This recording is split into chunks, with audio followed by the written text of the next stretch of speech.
Então, boa noite a todos. Estamos iniciando mais uma reunião aqui no Centro Espírita Meimei, rogando a Jesus a presença dos benfeitores espirituais e aqueles que nos acompanham no Facebook, no YouTube, né, possam também estar recebendo essas vibrações. Então, vamos unir os nossos pensamentos e corações, para que dessa forma consigamos sintonizar com os amigos espirituais que se dignam a nos assistir, a nos esclarecer, a nos orientar, nesses momentos de reflexões que nós voltamos ao nosso fórum íntimo, buscando no Evangelho de Jesus o tom do bom viver e que possamos nós alcançar a cada dia, a cada momento que nos reunimos, um pouco mais da sabedoria, da divindade do nosso Mestre Jesus. Os espíritos protetores dessa casa estejam conosco hoje e sempre. Louvado seja Deus hoje e sempre. Bom, gente, hoje esperavam o Josimar, mas infelizmente não pôde comparecer. A Covid ainda não acabou. Nossos companheiros Nélia e o Josimar se encontram guardadinhos em casa. Semana que vem, se Deus quiser, esperamos que eles estejam aqui. Foi de última hora, nós viemos a trazer o assunto da noite de hoje. E a semana passada, nós estudamos, né? Vimos a palestra do Denilson, que ele falou do Confia Sempre, da Meimei, que nós estamos focando mais esses 100 anos de Meimei para que pudéssemos fazer o agradecimento, né, por essa casa e continuaremos, né? Vocês podem ver que a gente está fazendo uma amostra, contando um pouco da história, para que possamos guardar em nossas mentes, nossos corações, no pleito de gratidão àqueles que nos antecederam aqui, que trabalharam, como Chico, Arnaldo, Meimei e demais amigos que aqui sustentaram essa casa e sustentam agora no plano espiritual da mesma forma, né?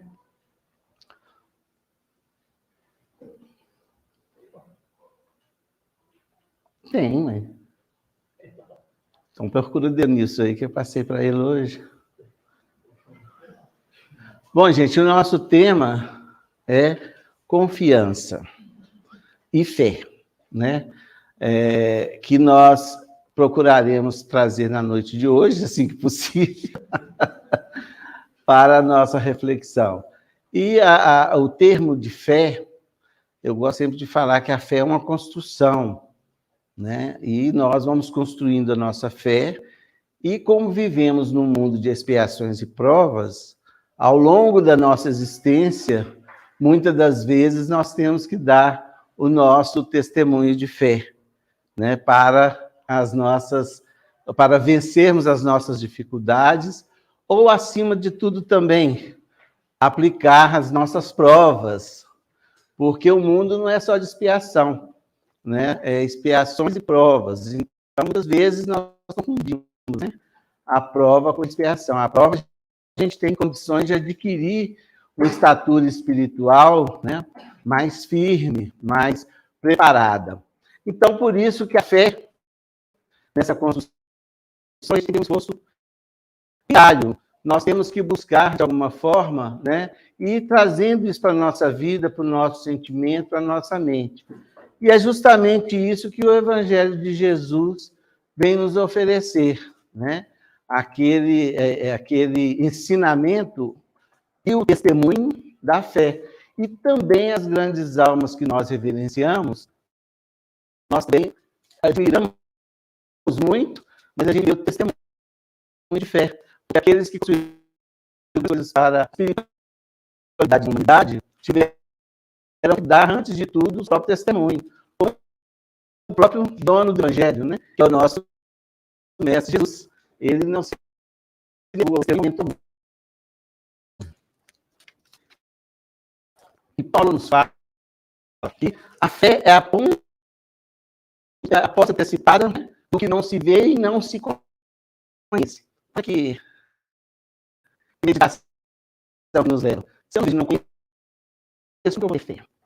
E o fundamento da fé, muitas vezes, fica acima dos mistérios, que não eram desvendados. É crer por crer. Porque não tem uma existência. Pode ter a existência de Deus, não, né? Mas a manifestação divina, ela está em toda parte. Então, a gente construindo a fé e tendo posse antecipada, o que é? É essa coisa, né? Da divindade, da criação, da providência divina, e antecipado o quê? Aqueles que adquiriram a perfeição, né? Eles já têm isso de uma forma natural.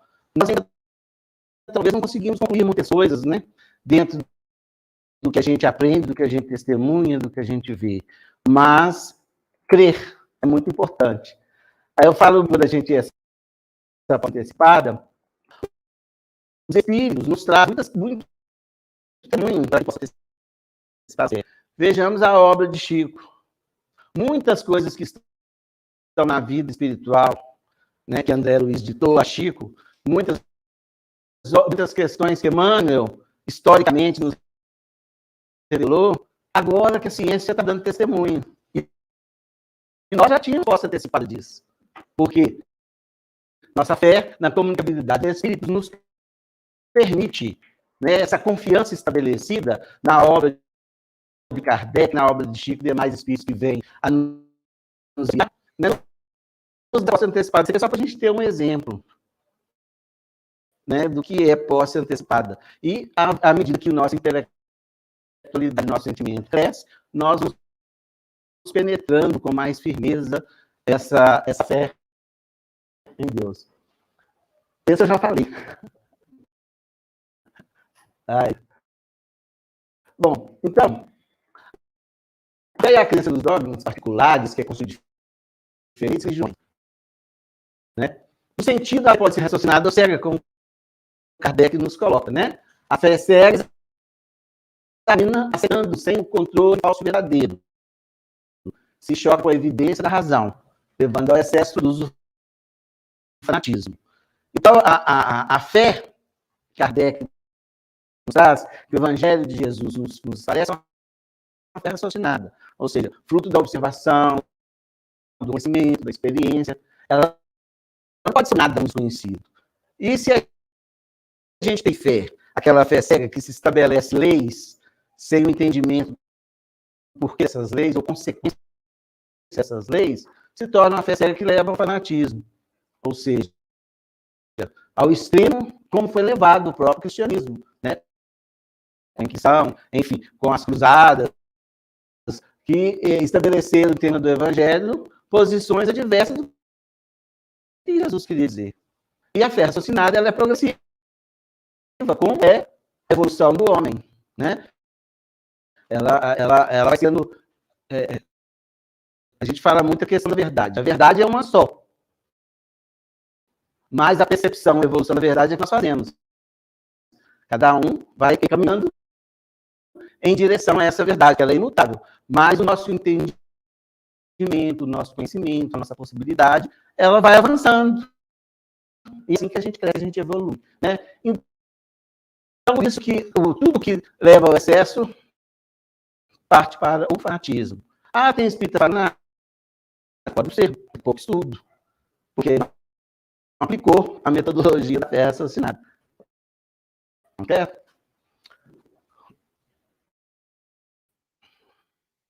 Então, segundo o Espiritismo, a fé é a confiança que se tem cumprimento de uma coisa na certeza de atingir um objetivo. É uma espécie de lucidez que se faz ver pelo pensamento, os fins que tem em vista para os meios para atingi-los, né? Então, por isso que quem tem fé caminha em total segurança e pode realizar muitas coisas. Aqui fala sobre a questão do pensamento. Onde está Deus, gente? Dentro de nós. Aonde mais? Segundo o Livro dos Espíritos. Na nossa consciência. né? Então, nós recebemos os impulsos divinos, né? Dentro dos germes, dentro da criação divina que nós fomos criados, simples e ignorantes, a atingir a perfeição, nós temos esses lampejos, né? E a confiança de caminhar em direção. O Denilson falou muito sobre isso na mensagem no e-mail, propõe o confia sempre, né? Que é a gente caminhar com essa confiança. Vamos mais para frente.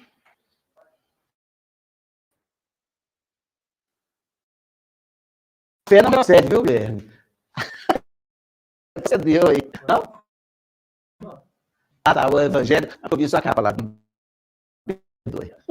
No homem, a fé é o sentimento inato de seus destinos futuros. É a consciência que ele tem das faculdades imensas depositadas em germe no seu íntimo. A princípio, em estado latente, e que ele cumpre fazer desabroche e cresça pela ação da sua vontade.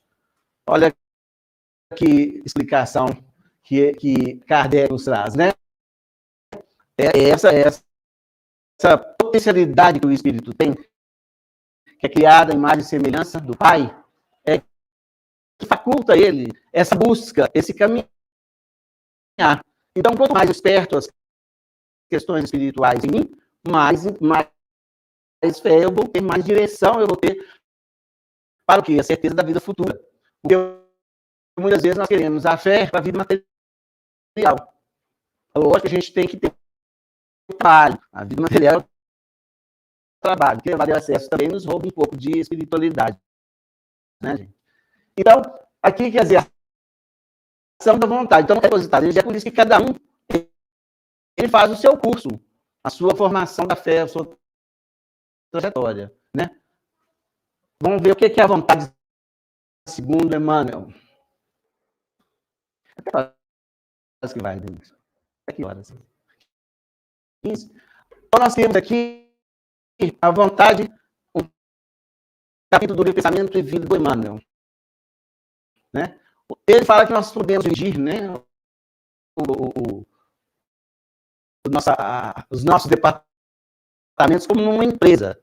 Que cada departamento cuida de uma forma da nossa existência no sentido da vontade. O departamento do desejo, em que espera os propósitos e as aspirações. O que eu quero da vida?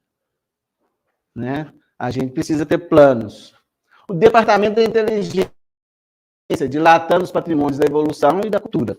São os nossos investimentos, né? O nosso aprendizado que a gente conquista em uma encarnação. O departamento da imaginação, amealhando as riquezas do ideal e da sensibilidade. A imaginação, ela desenvolve a sensibilidade e automaticamente a percepção do mais alto.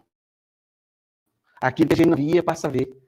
Aquilo que eu não percebi, eu passo a perceber. Aquilo que eu não observava, eu passo a observar. Quando a gente, como dizem, as asas da imaginação. Por que fala isso? Porque nos coloca no plano ainda superior, muitas vezes, nós ainda não temos acesso, mas nos coloca em posição de buscá-lo. Isso é muito bonito, né? Para a nosso trabalho em evolução. E da memória, né? Que a gente vai arquivando as súmulas das nossas experiências. Nós não temos muitas vidas, não. Nós temos uma vida, desde que Deus deu.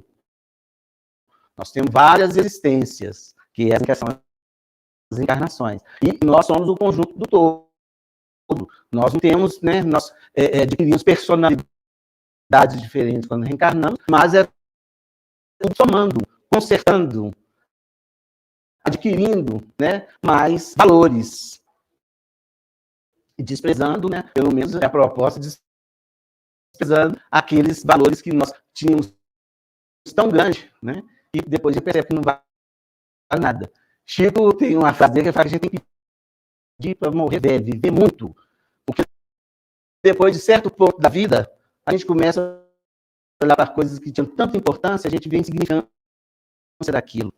Né, pela infantilidade espiritual, imaturidade, e pelo mundo, né, material que a gente vive. Então, ele falou que aquele que tem esse privilégio, com certeza, ao desencarnar, ele está bem mais preparado, bem mais desligado de mesquinharias que o mundo nos oferece.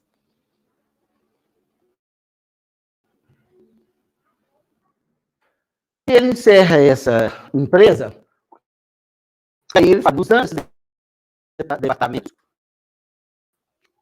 nós temos a vontade que ele chama, né, do gerente.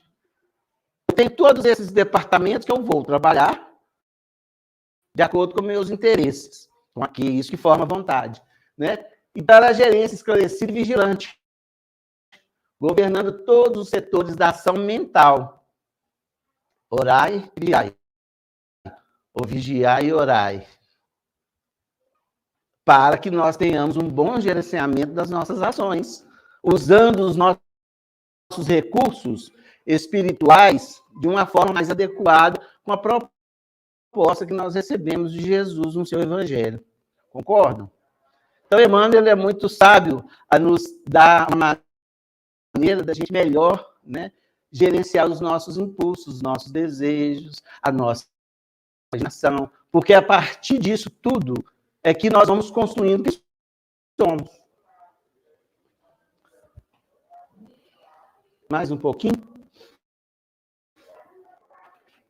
Então, aqui, um comentário. É Cristo que realizou verdadeiros milagres, mostrou por esses mesmos milagres quanto pode o homem que tem fé. Ou seja, que tem vontade de querer e a certeza que essa vontade pode realizar-se a si mesma. Tanto é que ele nos chama, né, de rasos, homens de pouca fé. Até quando vós sofrereis, ele dá uma máxima para a gente muito grande, né? Porque às vezes o sofrimento é dessa ignorância que nós perpetuamos em nós mesmos, do melhor, da espiritualidade, né? E essa vontade, a gente tem até o exemplo de Pedro, né? O Evangelho nos mostra que Pedro, quando viu Jesus sobre as águas, ele andou. Mas quando ele percebeu que conseguiu, ele afundou. Ele não teve a certeza mais que se sustentaria. E nós somos muito igual a Pedro. A gente vai com muita vontade, mas uma vontade mal gerenciada, que a gente acaba naufragando em certas situações, porque não usamos bem os departamentos da mente que nos é oferecido pelo nosso Pai Maior. Então, aí a vontade de ação, né? Podem fazer prodígios. Eu gosto muito desse sim, eu já usei algumas vezes, mas nos dá um fechamento disso, né? Que é uma convicção, né? Um sentimento, uma certeza é diferente de ideia. A convicção é um sentimento, uma certeza. A ideia, eu tenho ideia disso aqui. Inclusive, Kardec fala que para um trabalho, vamos dizer assim, na seara espírita, um grupo de trabalho, não se pode ter uma vaga ideia, porque senão a gente não consegue realizar. Então, hoje eu tenho ideia de muita coisa, mas isso aí não quer dizer saber. Isso aí não quer dizer ter certeza. Isso não quer dizer que isso vai me sustentar. Se eu tiver uma vaga ideia da imortalidade da alma, pouco vai me sustentar. Se eu tiver uma vaga ideia da vida futura, nós não teremos sustentar para a doutrina espírita em nós.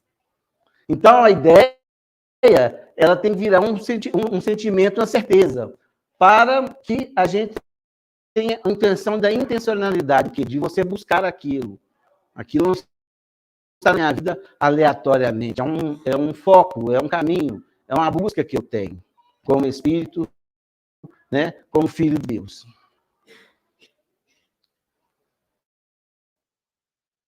Então, aqui, a gente como se transforma uma ideia em convicção? Pelas referências, né? Nós somos cheios de referências pessoais, potencialidades que eu já descobri, que eu vou usar, né? De informação. Hoje nós vivemos a era da informação, mas não do conhecimento. Eu sou informado de muita coisa que acontece, mas o conhecimento é quando eu vou em direção àquilo que eu me aprofundo. Eu vou saber me firmar naquilo e utilizar. Então, hoje o mundo virtual é muito cheio de informação, mas nem sempre de conhecimento. A gente tem que saber selecionar os departamentos agindo aí, né? E a imaginação. Isso aí, gente, nem é de doutrina espírita, é da neurolinguística, que percebe o evangelho da mesma forma que Emmanuel nos trouxe. Não é interessante?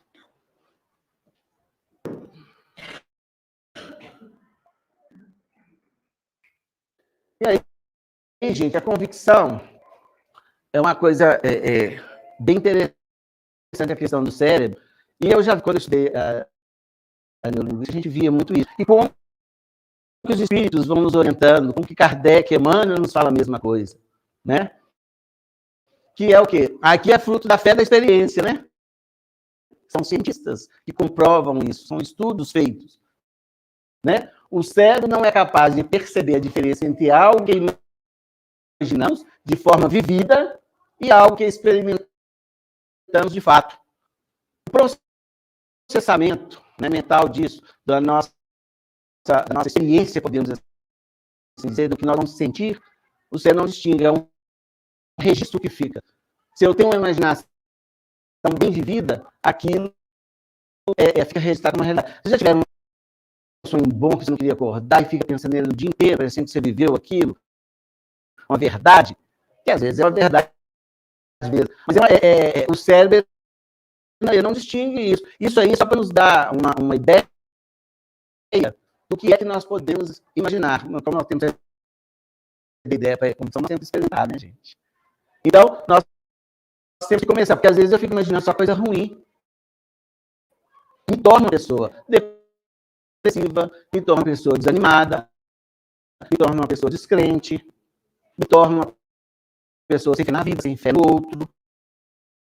Às vezes não aconteceu nada tão efetivo para que isso me transforme. Mas a imaginação, a gente constrói caminhos que fazem verdade. Como eu posso também construir um caminho positivo que é uma criação que se torna realidade. Quantas pessoas a gente vê assim, acredite no seu sonho. Mas não é só acreditar no sonho, a gente tem que ver as possibilidades de encarnação também. Não é tudo que é você, é o que eu preciso. A gente tem que identificar o que eu preciso. E intimamente cada um sabe. Então, os níveis de convicção. Essa aí é muito comum, né? Nós temos opinião para tudo. E não nos é dado o direito de ter, né? A opinião. Né? Então, é algo sobre o qual temos certeza relativa. Pode mudar com facilidade.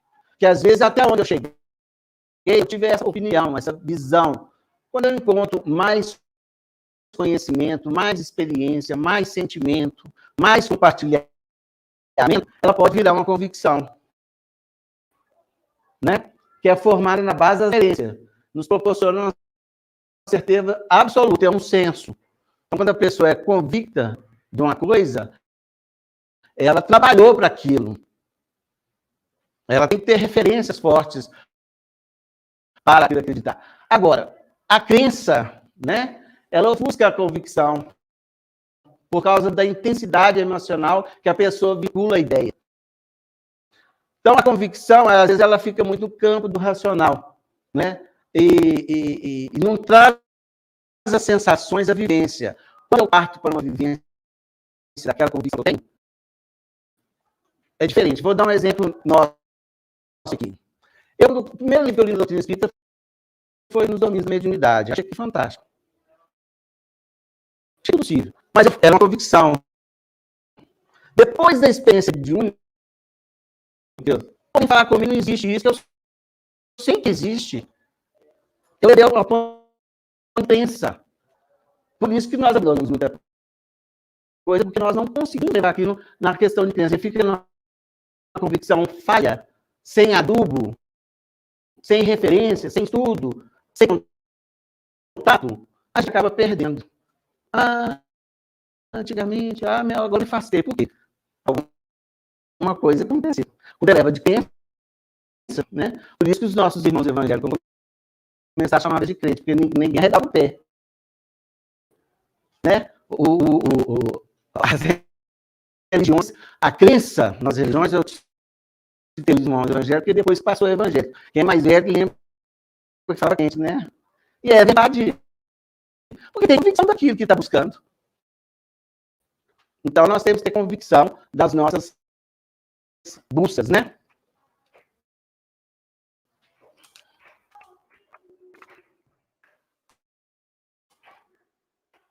E a famosa frase de Kardec, que nós não podíamos deixar de coroar esse nosso bate-papo, né? Fé inabalável, aquela que pode enfrentar a razão face a face em todas as épocas da humanidade. Ou seja, aquele que tem uma fé inabalável, ele vence os obstáculos. Ele transporta as montanhas. Ele caminha, apesar das pedras do caminho. Né? Ele tem aquela certeza de onde chegar. Não importa. Não, assim. Então, a fé inabalável. E foi o que Chico escreveu, gente. Eu tinha 21 anos de idade. Depois da experiência com a irmã dele, ele escreve: retornamos da fazenda, né, de Maquiné, com a fé que se tornou inabalável, que virá nos acompanhar pelo resto da nossa existência. 70 anos depois, eu estava dando testemunho daquilo. Apesar de todas as dificuldades que ele encontrou no caminho, conseguiu, porque se tornou inabalável. Dessa forma que a gente se aproxima dessas grandes almas para que a gente possa aprender com esse mundo, né? A gente fica muito na admiração, mas é importante a gente observar que a pessoa construiu o que construiu, né, vencendo a si mesmo no mundo.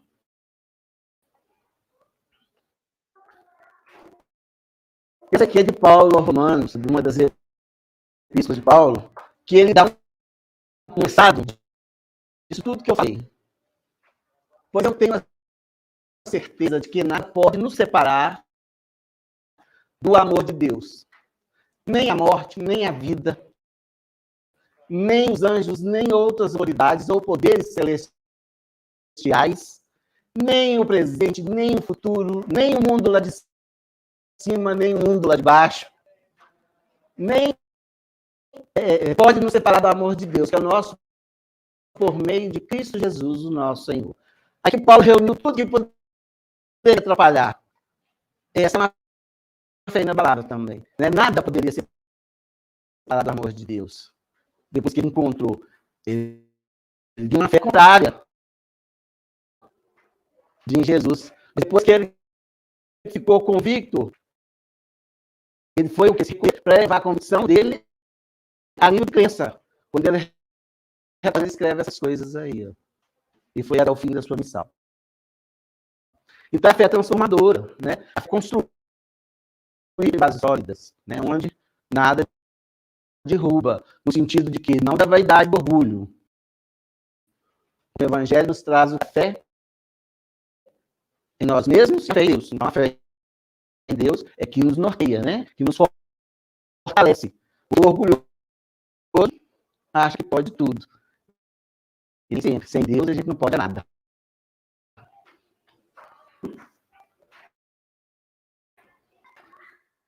Bom, aqui nós estamos terminando. Se todas as criaturas encarnadas estivessem suficientemente persuadidas da força que trazem consigo, e se quisessem, por sua vontade, a serviço dessa força, seriam capazes de realizar o que até hoje chamais de prodígios, e que é simplesmente senão o desenvolvimento das faculdades humanas. Deus Jesus, né, gente? Nós possamos construir a nossa fé, continuar a nossa busca em Jesus, o nosso mestre e Senhor, né, o guia da humanidade, por esses preceitos que nós recebemos do no seu Evangelho, e que os bons espíritos digam nos ampliar o entendimento. Jesus nos abençoe, hoje e sempre.